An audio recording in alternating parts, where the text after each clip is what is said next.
So, fundraisers. You guys remember those in school? Like you'd sell 10 chocolate bars and you get a yo-yo. But if you sell 100, you get to go to outer space and face off in a once-in-a-lifetime exhibition match against John Cena! Yeah, those things. They always seemed fun. But I wouldn't know about such things because I was a terrible salesman, so I never actually got to participate in the super fun prizes. But that didn't stop me from always getting a fundraising packet every time they handed them out at school, because I would always convince myself that I was Phil Swift. Now that's a lot of damage! But now that I've grown up, I've developed a silver tongue. I could sell the baby off a baby back rib. But I also look back at why I never sold anything for the fundraiser, and it honestly boiled down to one thing: fear. Was it the fear of having to approach strangers and trying to sell these ridiculously priced items? Maybe. Was it the fear of marking something incorrectly on the order sheet? Who knows? It honestly could have been a culmination of these things and more. But these fears would lead me down a road I thought I would never have to walk. The road of thievery. So this story takes place in the 5th grade, and it was around the time that my school would start handing out fundraisers. Now I've already hyped myself up to believe that I am Phil Swift. So I'm looking through the prize catalog to see what the #1 seller earns. And this time it was like you get a chance to fight Goku in space or something. So I'm hyped by this, and I started planning my training regimen to get ripped because Goku finna teach me that Super Saiyan technique. I take the packet, put it in my book bag, and I go home. Once I got home, I told my mom about the fundraiser again, and my mom, being my mom, realized that I just hadn't been selling as good as the Phil Swift that I had claimed to be. So she helped give me a little motivation.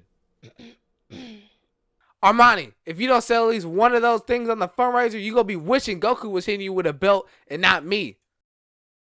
With my mom's motivational pep talk now fueling the Phil Swift fire within me, I was ready to sell. But to who exactly? Or should I say, whom? No, really, is it who or whom? I never understood which one to use. Do they not do the same thing? So I was struggling on deciding who would be my first customer, but my mom helped guide me in the right direction once again. Go sell to the neighbors down the street. So I light up my sketchers and make my way down to the neighbor's house. As I'm walking towards their house, I'm thinking of every possible way that this could go wrong.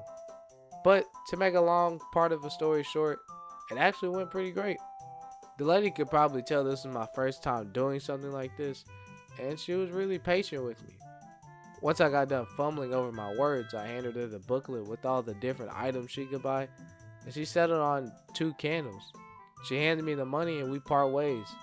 I made $40 off this woman. I felt like I was the man after that moment. I had finally unlocked my inner Phil Swift. Now that's a lot of damage! Tiger, my vital organs!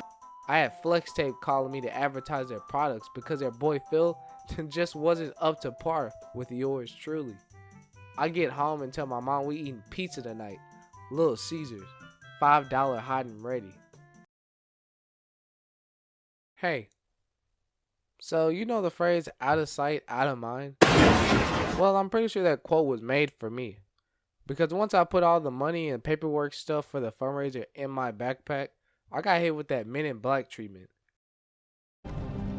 Hey, you're finally awake. And I didn't think about this fundraiser for the remainder of the time that we had it. So, yeah. The day rolls around for us to turn in our fundraiser packets, and I am bamboozled. I couldn't find my fundraiser packet with the woman's money anywhere in my bag. I start to panic, but then I calm down and figure that it was probably somewhere in my room, and I'd search for it when I got home. Now, mind you, this is the deadline day. Like, the school had to ship off these orders so they could be delivered on the day they were supposed to be delivered, and the people can get their stuff on time. I didn't know this because this is my first time making a sale. So I'm thinking that it's just like homework and they'll take it late. Right? But honestly, I was too afraid to go ask my teacher because I thought I was gonna get in trouble. So I get home and I'm flipping my room trying to find the fundraiser packet, and this thing is nowhere to be found. I get so noisy to the point that my mom comes to see what all the noise is, but instead of asking the person who can literally pull my lost hoodies out of the pocket dimension, I just said I was looking for my Xbox controller or something. But why? Why would you do that? Why would you do any of that? Because I was scared. I spent the rest of the night looking and nothing.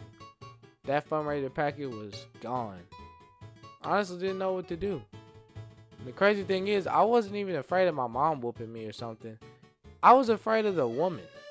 I thought she was gonna sue me because she thought I stole all her money and she would send me to jail. Is this nigga serious? Yeah, I know I had quite the imagination. Hello? So, instead of coming out clean to any of this, I forget about it. Because is it really a problem if you forget that it exists? Our young generation is clearly lost, man. Clearly lost, man. Like, I don't even know what to say no more, man. Like, Anyways, about 2 weeks passed and I figured that this whole ordeal is behind me. Nope. My mom randomly asked me one day when I got home from school, "Hey, did you ever turn in that fundraiser packet?"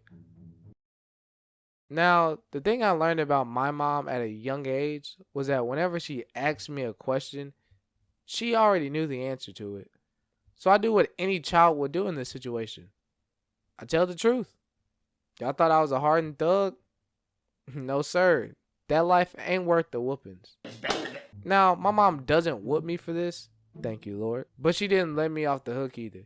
She told me that I still needed to return our neighbor's money and apologize because I practically lied to those people and stole their money. So I reached out my hand expecting her to give me $40 to go give back to them. She told me to go find the money, but I told her I already looked everywhere. So she walks into my room, grabs my book bag, doesn't even look into my book bag, and pulls out the fundraiser packet with the money in it. I'm in danger. So my mom gives me the money out of the packet and I go to hand it to our neighbor. And this lady was low-key a bit upset, but I could tell she was at least happy that I was honest and brought her money back, so she let me go without being too harsh. So yeah, moral of the story, don't let fear stop you. Fear's job is just to scare you. Your job is deciding whether you're going to stop or keep moving forward even though it's there. Or are you going to let fear do that for you too?